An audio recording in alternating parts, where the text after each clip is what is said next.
श्री स्वामी समर्थ. नमस्कार सर्वांना. स्वागत आहे तुम्हा सर्वांचं आपल्या या चॅनलवरती.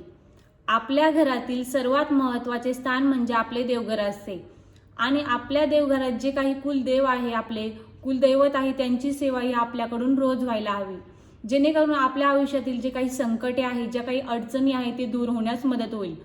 तर मग आपल्याला कुलदेवीची कोणती सेवा करायची आहे त्याबद्दलची माहिती आपण आज जाणून घेणार आहोत. तर मग व्हिडिओ शेवटपर्यंत नक्की बघा आणि कमेंटमध्ये लिहा श्री स्वामी समर्थ. बघा, आपल्या घरात आपल्या कुलदेवीची सेवा ही रोज व्हायला हवी.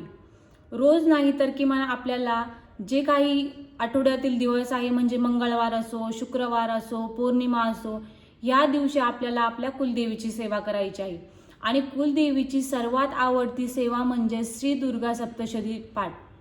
तर मग आपल्याला दुर्गा सप्तशतीचा पाठ कसा करायचा आहे त्याबद्दलची माहिती आपण आता जाणून घेऊया. देवीची सर्वात आवडतीची सेवा म्हणजे श्री दुर्गा सप्तशतीचा पाठ हा होय.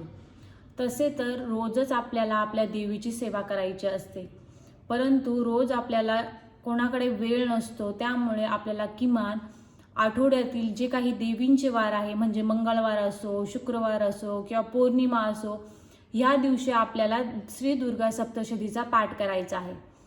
तर मग दुर्गा सप्तशतीचा पाठ कसा करायचा? दुर्गा सप्तशतीमध्ये एकूण 1 ते 13 अध्याय आहे आणि या 13 अध्यायाचे पठण केल्यानंतर आपला एक पाठ हा पूर्ण होतो. अशा प्रकारे आपल्याला एकूण 14 पाठ करायचे असते. तुम्ही हे पाठ संकल्पयुक्त देखील करू शकता किंवा तसेही करू शकता, किंवा तुमची इच्छा असेल तर तुम्ही रोज 2-2 अध्याय देखील वाचू शकता. म्हणजे एकूण 7 दिवसात तुमचा एक पाठ हा पूर्ण होईल. तर मग आपल्याला एका दिवसात 2-2 अध्याय वाचायचे आहे, जेणेकरून आपले 7 दिवसात एक पाठ हा पूर्ण होईल. अशा पद्धतीने आपल्याला दुर्गा सप्तशतीचा पाठ करायचा आहे, जेणेकरून आपल्या आयुष्यातील जी काही संकटे आहे, अडचणी आहे, ती दूर होण्यास मदत होईल. तर मग आता दुर्गा सप्तशतीचा पाठ कसा करायचा आहे? सर्वप्रथम तुम्हाला एक पाठ घ्यायचा आहे आणि त्यावर श्री दुर्गा सप्तशती ग्रंथ ठेवायचा आहे. त्यानंतर तुम्हाला वाचनाला सुरुवात करायची आहे. बघा, श्री दुर्गा सप्तशतीचा पाठ हा हातात घेऊन कधीही वाचू नये, तो पाठावरच घेऊन वाचावा. श्री दुर्गा सप्तशती हा ग्रंथ अतिशय पवित्र आणि दिव्य असा ग्रंथ आहे. त्यामुळे ह्या ग्रंथाचे पठण केल्याने आपल्या आयुष्यातील जे काही दुःख आहे, दारिद्र्य आहे, ज्या काही अडचणी आहे, त्या दूर होण्यास मदत होते. त्यामुळे आपल्याला दुर्गा सप्तशतीचा पाठ हा नक्की करायचा आहे. बघा, तसे तर आपल्याला रोजच देवीची सेवा करायची असते, परंतु आपल्याला एवढा वेळ नसतो की आपण रोज देवीची सेवा करू शकू. त्यामुळे आपल्या आठवड्यातील जे काही वार आहे, मंगळवार असो, शुक्रवार असो, या दिवशी किमान आपल्याला देवीची सेवा करायची आहे. म्हणजे तुम्ही शुक्रवारी किंवा मंगळवारी किंवा पौर्णिमेला देखील श्री दुर्गा सप्तशती या ग्रंथाचे पठण करू शकता. आता हा पाठ कोणी करावा? आपल्या घरातील लहानापासून मोठ्यापर्यंत कोणीही हा पाठ वाचू शकतो. म्हणजे मुलं देखील वाचू शकतो, स्त्रिया वाचू शकता, पुरुष देखील हा पाठ करू शकता. परंतु हा पाठ करताना आपल्याला काही नियम पाळायचे आहे. म्हणजे जसं की श्री दुर्गा सप्तशतीचा पाठ हा हातात धरून वाचू नये. म्हणजे आपल्याला एक पाठ घ्यायचा आहे आणि त्यानंतर त्याच्यावर आपल्याला हे पुस्तक ठेवायचे आहे आणि नंतर आपल्याला वाचनाला सुरुवात करायची आहे.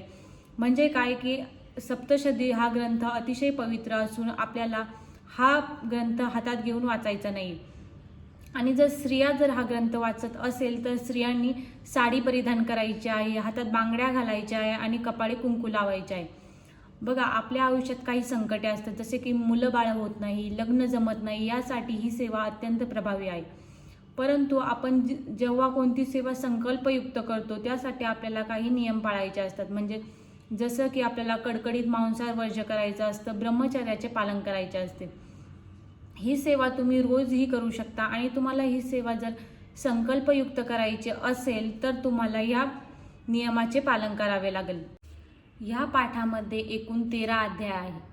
म्हणजे 1 ते 13 अध्याय पठण केल्यानंतर आपला एक पाठ हा पूर्ण होतो. 1 ते 13 अध्याय नुसते वाचायचे नाही, आपल्याला अर्धकिलक स्तोत्रापासून क्षमापराध स्तोत्रापर्यंत पठण करायचे आहे.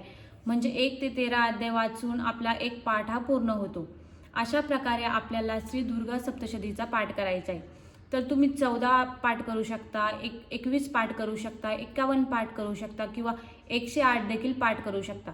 तुमची जेवढी इच्छा असेल तुम्ही तेवढे पाठ हे करू शकता. असे म्हटले जाते की 14 पाठ केल्यानंतर नवचंडी केल्याचे फळ मिळते. त्यामुळे आपल्याला श्री दुर्गा सप्तशतीचा 14 पाठ केल्यानंतर आपल्याला नवचंडी केल्याचे पुण्य मिळते. अशा प्रकारे आपल्याला श्री दुर्गा सप्तशतीचे पठण करायचे आहे. आता तुम्हाला जर संकल्पयुक्त ही सेवा करायची असेल तर त्यासाठी तुम्हाला अगोदर संकल्प करून घ्यायचा आहे आणि नंतर आपल्याला ह्या पाठाला सुरुवात करायची आहे.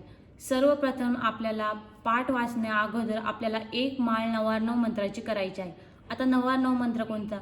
ओम ऐं ह्रीं क्लीं चामुंडाय विच्च हा आहे 99 मंत्र. ह्या 99 मंत्राची एक माळ जप करायची आहे आणि त्यानंतरच आपल्याला पाठाला सुरुवात करायची आहे. त्याचबरोबर पाठाला सुरुवात करण्यापूर्वी आपल्याला स्वच्छ वस्त्र हे परिधान करायचे आहे आणि आपल्या कुलदेवीची आशीर्वाद घेऊन नंतरच आपल्याला पाठाला सुरुवात करायची आहे. अशा प्रकारे आपला एक पाठ हा पूर्ण होतो. म्हणजे 1 ते 13 अध्याय वाचल्यानंतर आपला एक पाठ हा पूर्ण होतो. जर आपल्याला वाटत असेल की आपल्याकडून रोज आपल्या कुलदेवीची सेवा व्हावी तर रोज किमान 2-2 अध्याय तरी पठण करावे आणि एक माळ 99 मंत्राचा जप करायचा आहे. म्हणजे आपल्याला आज 2 अध्याय, उद्या 2 अध्याय अशा प्रकारे आपल्याला श्री दुर्गा सप्तशती पाठाचे ग्रंथाचे पठण करायचे आहे. अशा प्रकारे आपल्याला आपल्या कुलदेवीची सेवा ही नक्की करायची आहे. तर मग तुम्हाला ही माहिती आवडली असेल तर व्हिडिओला लाईक करा, शेअर करा आणि सबस्क्राईब करा. श्री स्वामी समर्थ.